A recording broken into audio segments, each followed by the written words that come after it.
kehidupan nyata itu ada kriminalitas. Jadi di dunia sosial media juga ada kriminalitas dan kita harus hati-hati terhadap hal itu. Bismillah, together with Santri. Dan sekarang saya bersama dengan Bapak Zahul Fatah, Minister Komputer. Assalamualaikum warahmatullahi wabarakatuh, Bapak. Waalaikumsalam warahmatullahi wabarakatuh. Gimana kondisinya sampai saat ini? Masih fit, segar? Sehat, kuat, Alhamdulillah. tangguh bersama Allah. Alhamdulillah. Meski keadaan yang pandemi saat ini tidak menyurutkan semangat kita untuk mengabdi untuk Pondok Pesantren Salafiyah Syafiyah Sukorejo, dan pada saat ini merupakan podcast pertama S3 TV Siap. yang akan membahas terkait dengan sosial media. Tentunya sosial media ini tidak jarang ya, dan juga familiar di telinga kita terkait dengan sosial media itu sendiri. Nah, sekarang Bapak Syafir Fatah yang pada saat ini menjabat sebagai Ketua Tim IT Pondok Pesantren Salafiyah Syafiyah Sukorejo tentunya memiliki beberapa alasan tertentu sehingga Pondok Pesantren Salafiyah Syafiyah tersendiri ini mempunyai sikap yang begitu care terhadap IT. Ini gimana kira-kira Bapak terkait dengan hal itu? Ini sebagaimana digaris bawahi oleh pengasuh Ki Haji Raden Ahmad Azaim Ibrahimi bahwa untuk menghadapi zaman era industri 4.0 dan era society 5.0, bahwa di sini mengatakan bahwa bagaimana di era industri 4.0 ini sudah berbasis Internet of Things. Jadi apa-apa sudah berbasis internet, begitu dilakukan. Teknologi-teknologi yang ada juga begitu. Kalau kita melihat juga era society 5.0, bagaimana manusia memerankan dirinya, kehidupannya, dan mencari nafkah kehidupannya, itu sudah berbasis informasi. Hal ini adalah menjadi poin penting untuk mempersiapkan hal itu. Sejak tahun 2016 kita sudah melakukan persiapan-persiapan itu, tapi tahun-tahun sebelumnya, sejak sebelum tahun 2000 sudah dilakukan upaya-upaya itu. Tapi mulai agak mengkerucut dan tajam sejak tahun 2016. Sehingga kita membuat peta ke depan Smart IT Pesantren yang sudah melihat bagaimana pesantren memposisikan, melakukan syiar, melakukan dakwah untuk ini menjalankan visinya, yaitu lahirnya generasi rumah. Jadi kita memilih diantaranya perjuangan kita itu berbasis IT. Jadi berbasis IT itu kita berkeinginan bahwa kita memiliki kemampuan hardware, software, telekomunikasi, dan jaringan untuk memberikan informasi valid, cepat, akurat, dan apapun itu yang bisa kita lakukan untuk menguatkan perjuangan Pondok Pesantren Salafiyah Syafiyah Sukorejo. Kalau bisa dijelaskan terkait dengan progres yang saat ini sudah dilakukan oleh Pondok Pesantren dalam hal ini tim IT Pesantren, kira-kira apa saja? Yang dilakukan oleh tim IT Pesantren diantaranya adalah kita sudah melakukan sistem informasi ini ya, santri yang sudah membahas seluruh kelembagaan di Pondok Pesantren ini, dari kegiatan pesantrennya, dari madrasah, dari sekolah secara terintegrasi, termasuk penerimaan santri baru online sejak tahun 2017 kita sudah melakukan hal itu. Kita juga bersama Universitas Ibrahimi sudah melakukan langkah-langkah konkret, sistem informasi akademik terintegrasi, sudah melakukan ujian online hari-hari ini ketika pandemik ini untuk menjawab tantangan-tantangan zaman.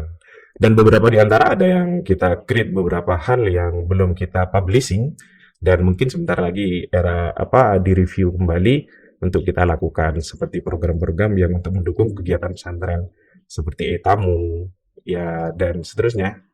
Dan di sisi yang lain kita juga membantu kepentingan-kepentingan pesantren untuk siar, seperti di sosial media kita hadir. Mungkin S3 TV juga di situ ya, di YouTube ya, Di YouTube, di FB ya juga, ya, di IG juga ya. ada juga. Nah, itu kan sebuah momentum untuk bagaimana melakukan perjuangan siar dan melakukan hal-hal ajaran-ajaran kebaikan ya, untuk menasihati tentang kebenaran, kesabaran dalam hal untuk mencapai ridho Allah Subhanahu wa taala. Mungkin di situ ya. Terkait dengan sosmed sendiri, kira-kira bagaimana pandangan Bapak terkait dengan sosmed ya? Karena pada saat ini Pak, kalau kita lihat gitu ya, pengguna aktif dari sosial media itu kurang lebih 160 jutaan penduduk Indonesia yang sudah aktif menggunakan internet. Kira-kira bagaimana pandangan terkait dengan hal itu? Sosial media ini dulu mulai menggema kan, pertama saya lihat kalau di Indonesia itu ada Friendster, Hmm. terakhir-terakhir menjadi Facebook, Twitter, terus ada lagi IG gitu ya, Hmm. terus YouTube. Nah, di sosial media ini adalah dunia baru yang rata-rata penghuninya adalah generasi Z. Generasi Z. Ya, kalau 2010, mulai per 2010 ini kan sudah generasi alpha, jadi Hmm. belum ketemu gitu. Tapi di generasi Z ini eh, orang-orang hadir dengan gaya status, like, and share gitu kan. Iya, Model-modelnya seperti itu. terutama santri. Ya, terutama santri. Makanya di sosial media ini harus tetap hidup ajaran-ajaran pesantren, dunia-dunia santri, bagaimana mereka memiliki keadaban dan keilmuan dalam hal untuk bersosial media dengan baik. Hmm. Nah, di sini kan perlu orang-orang yang concern di sini untuk berada di sosial media ini untuk memberikan hal itu. Dan ini percepatan informasi, percepatan dakwah. Jadi cukup like and share tentang hal-hal kebaikan, sudah jalan begitu bisa dinikmati ribuan orang. Bayangkan sekarang kita bisa melihat membuat satu video kebaikan misalnya ya, dakwah begitu ya. Dakwah tentang bagaimana sabar misalnya, bagaimana sholat, Hmm. cukup 30 detik atau 60 detik sudah bisa di-share kemana-mana. Cukup buat satu video sudah yang nonton banyak gitu ya. Dan ini kan merupakan Dakwah ya juga. ladang dakwah, ladang untuk mencari ridho Allah begitu. Di situ. Tapi kan seperti ini, Pak. Problematikanya kan santri ini kan secara langsung ya, ketika sudah ada di pondok ini kan tidak menikmati IT seperti itu. Oke. Jadi ini juga perlu bimbingan dan juga arahan bagaimana santri itu ketika liburan ini bisa memanfaatkan sosial media dengan secara baik. Karena kalau ketika kita liburan ini banyak anggapan, wah santri ini kok ketika pulang jaringan kok lemot. Ini kan pertanda bahwa santri itu apa pengguna aktif daripada sosial media. Ini kira-kira bagaimana? Seperti ini. Sebenarnya kehidupan itu kan selama akal bekerja, dia tetap dihukumi dengan Allah. Makanya ada kehidupan nyata yang seperti hari ini, Iya. kita podcast ini kan dunia real, yang sebentar lagi akan diangkat ke publish ke sosial media. Jadi dunia nyata dengan dunia sosial media itu pada dasarnya adalah representatif potret kita. Maka ketika santri sudah mendapatkan pelajaran taklim mutalim, bidayah, dan ajaran-ajaran hal yang lain yang menyangkut hal-hal ajaran kebaikan, maka ketika bersosial media itu kan harus tetap hadir hal itu. Harus tereksplor gitu. Ya, sebagai hal seperti contoh pakaian nih. Ah. Ya, seperti tidak buka jilbab, seperti yang laki-laki tetap menutup aurat, begitu kan ya. Itu perlu dilakukan tetap di dunia nyata ataupun di dunia digital seperti sosial media. Nah, ini yang perlu kita garis bawahi. Yang kita khawatirkan kita melakukan dosa jariah begitu ya. Fotonya yang tidak baik, misalnya buka aurat, ya tidak syar'i, ditonton orang banyak. Setiap ditonton maka orang-orang mengirimkan dosa juga pada pembuatnya. Bukan hanya itu, status-status yang buruk juga mengajarkan tentang keburukan, kejahatan atau hal-hal yang berkaitan melawan hukum begitu. Itu juga akan membuat kita justru tersudut, terpojok nanti, karena walaupun sampai mati tetap dosa jariah ini mengalir gitu. Iya itu. Tapi kan gini, kalau kita mengerjakan sebuah keburukan ini ya, ini kan pasti tidak teralirkan seperti yang Bapak sampaikan tadi. Nah, kira-kira langkah antisipatif yang menurut pemikiran Bapak sendiri itu bagaimana sih, yang agar apa ya, tradisi-tradisi yang dahulu itu tidak terulang kembali? Misalkan masa setiap liburan ini ada santri yang ngupload oknum santri yang upload foto yang tidak syar'i atau seperti apa? Ini kira-kira langkah antisipatifnya bagaimana agar itu tidak terjadi? Ya, langkah yang pertama ya memang itu ujian ya bagi santri atau kita semua juga. Ketika pulang atau ketika bersosial media begitu, ujian bagi kita untuk melakukan kebaikan tadi. Tapi ada beberapa tips yang bisa kita lakukan. Contoh, berteman dengan sesama santri yang beraliran Ahlussunnah wal Jamaah baik begitu kan ya. Terus mungkin ya sekali-kali berteman dengan dai begitu ya, dengan mungkin dengan kiai atau ustadznya yang ada di Hmm. sosial media. Maka kan ikut terkontrol statusnya Oh gitu. iya iya. Iya kan? Ada yang mengingatkan karena manusia ini kan sering lupa. Iya. Walaupun kalau banyak lupanya tentang satu kejadian itu kan kebangetan ya. Jadi buat status-status buruk terus Iya. gitu ya. Jadi minimal inilah saling mengingatkan tentang kebaikan, Hmm. kebenaran, dan sama-sama sabar. Kadang-kadang yang mengingatkan malah nggak sabar teriak-teriak ya. Jadi yang mengingatkan sabar, dan yang diingatkan juga harus sabar. Itu yang terjadi. Dan itu harus dilakukan. Dan mungkin ya banyak baca lah, belajar banyak baca buku, terus mengambil hal-hal yang positif di YouTube itu sebagai Hmm. pembelajaran, terus membangun komunitas baik di dunia nyata atau di dunia digital, berteman dengan baik. Bukankah sahabat itu menandakan tentang kesaksian tentang kehidupan kita? Kalau Iya. kita ya memang sahabat kita itu siapa, indikatornya seperti apa, itu menandakan tentang diri kita sendiri dalam eksistensi kehidupan ini. Oke. Terkait dengan ini kasus penipuan yang terjadi di media sosial ya Ya. terhadap pencemaran nama baik pengasuh Mm-mm. kita ya. Ini bagaimana sih terkait tanggapan Bapak terkait dengan kasus penipuan yang telah terjadi? Ya, kita ini kan harus melihat kehidupan ini dua sisi ya. Hmm. Memang sisi gelapnya adalah ajaran yang dekat dengan tindakan iblis, setan. Itu akan tetap ada sampai kiamat. Hmm. Terus ada juga sisi kehidupan ini tentang kebaikan, begitu. Kehidupan nyata itu ada kriminalitas. Jadi di dunia sosial media juga ada kriminalitas. Dan kita harus hati-hati terhadap hal itu. Makanya kita harus memandang bahwa di sosial media ini seperti kita antisipasi terhadap kejahatan ya, Iya. terjadi penipuan gitu. Penipuan.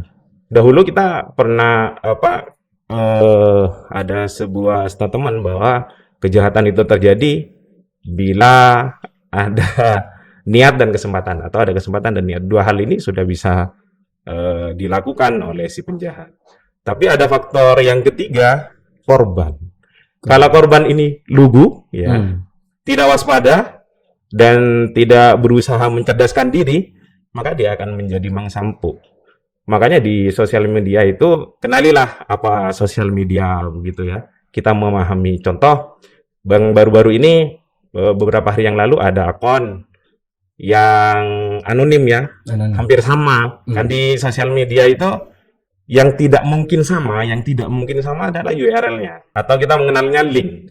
Iya. Linknya pasti di sosial media itu link yang digunakan oleh satu orang dengan orang yang lain pasti berbeda.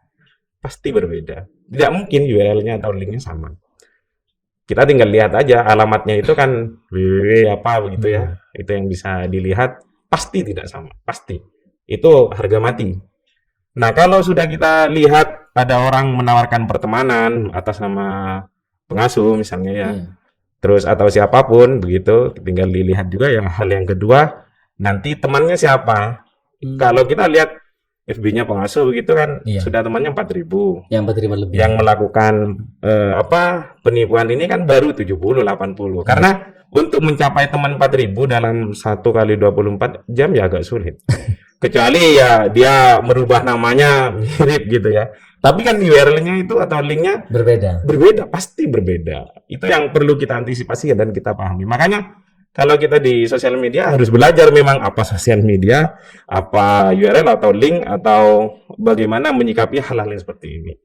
Terus penipuan-penipuan yang terjadi di sosial media itu kan dapat disikapi dengan bertanya kepada humas pesantren. Kan ada nomor telepon yang ready di humas pesantren, atau di ini kalau sudah tidak mungkin bisa bertanya di ini FB-nya S3 TV ya, bisa dijawab gitu ya, atau bisa ditanyakan ke ngurus pesantren yang akun resmi pesantren dan ke orang-orang terkait. Iya, itu yang penting. Jadi kita ini juga hal yang ketiga yang terjadi, maka kita sering nge-share sesuatu, maksudnya baik bertanya, tapi bertanya ke beberapa grup. Sehingga itu menjadi viral, malah membantu penipu untuk melakukan proses yang seperti itu ya, yang proses misalnya kemarin studi kasusnya ini kan meminta pulsa.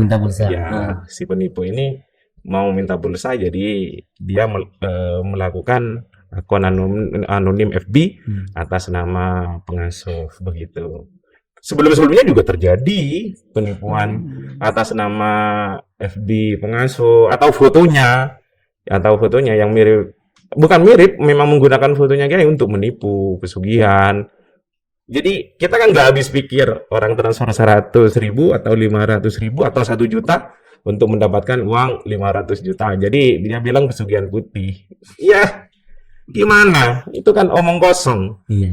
Kita harus bekerja keras, bekerja cerdas untuk mencapai tujuan-tujuan kita. Bukankah Nabi Muhammad SAW masih berdagang, ya kan? Iya. Memelihara domba. Nabi Daud juga bekerja dengan tangannya dan seterusnya. Ini yang perlu kita lakukan, bahwa tidak ada instan dalam dunia ini gitu ya. Jadi kita harus mengajari diri sendiri dengan cara belajar, tetap bekerja cerdas, bekerja keras gitu ya. Itu yang bisa kita lakukan. Tapi sekarang masalahnya kebanyakan orang itu masih memilih untuk instan. Ya. Buktinya apa ya? Itu tadi penipuan ini kan tidak dilihat siapa ataupun orang-orang yang sering melakukan kejahatan hoax di media sosial. Ini kan langsung instan ya. Artinya dapat berita, oh ini kok nggak benar, padahal itu berita salah, tidak diamati dulu. Ini sekarang problemnya. Kira-kira untuk mengantisipasi agar itu tidak terjadi lagi ya, dan hal itu bisa dipahami seluruhnya, ada tidak tindakan-tindakan yang lebih praktis dalam hal itu? Ya, kita ini yang lebih praktis, ya walaupun kita bisa ditipu karena kita lebih tidak cerdas dari penipunya, itu ya, kata konkretnya itu. Jadi untuk menaikkan kecerdasan kita, ya kita harus memang belajar kan, belajar, terus membaca ya. Samalah ketika kita masih umur-umur mahasiswa begitu, ketika adik kita di TK menggambarkan bahwa dia habis pulang, besok ada dinosaurus yang akan menyerang ke rumah kita, kita harus berlindung. Kan kita senyum-senyum dalam studi kasus yang kecil-kecil ini. Tapi untuk menaikkan kecerdasan memang kita harus baca, menganalisis, belajar begitu, dan kenali apa yang ada di depan kita itu. Nah, ini yang terpenting. Terus hal lagi yang perlu kita garis bawahi, bahwa orang itu bisa menipu kebanyakan yang diserangkan mindsetnya, otaknya.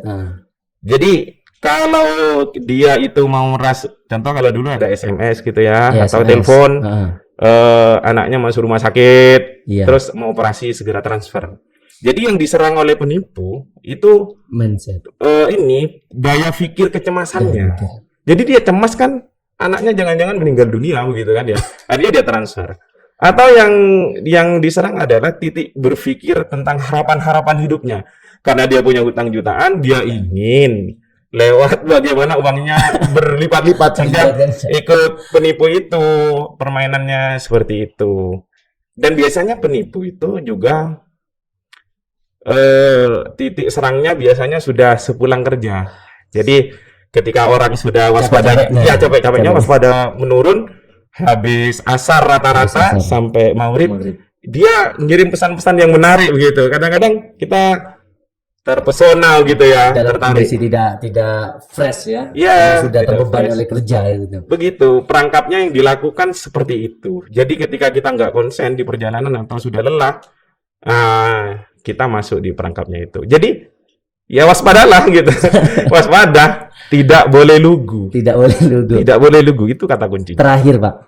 Cara cerdas dalam bersosmed. Ini menurut Bapak sendiri, biar kita itu dianggap cerdas bersosmed dan dianggap cerdas apa benar-benar cerdas? Ya, paling tidak ada dianggap cerdas dulu lah. Kalau kita tidak bisa benar-benar cerdas, paling tidak dianggap cerdas. Ini gimana? Yang saya lihat di beberapa sosial media, dan saya sepakat, orang kan sering nge-share tentang hal-hal kebaikan. Hal-hal kebaikan itu dilihat juga yang melakukan kontinuitas tokoh begitu ya. Seperti Kiai Haji Raden Rahmat Azhari Ibrahimi, kita lihat beliau juga nge-share dari tokoh-tokoh lain yang kredibel, yang terukur, yang juga mungkin dengan mempelajarinya juga tidak berdasarkan tokoh, tapi kontennya, teksnya itu bagus atau videonya itu bagus, mengajarkan tentang kebaikan.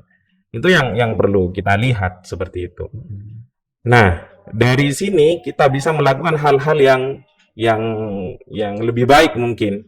Setelah itu ya dari belajar seperti baca buku, baca kitab, ataupun referensi-referensi lain, kita bisa melakukan hal itu kan? Kita bisa melakukan hal itu. Dari membaca, kita bisa Nge-share. nge-share hasil bacaan kita, dari belajar kitab, dari belajar buku, atau dari hasil-hasil diskusi tentang tema-tema tentang ajaran-ajaran kebaikan gitu. Jadi seperti itu ya terkait dengan bagaimana kita bersosmed ya.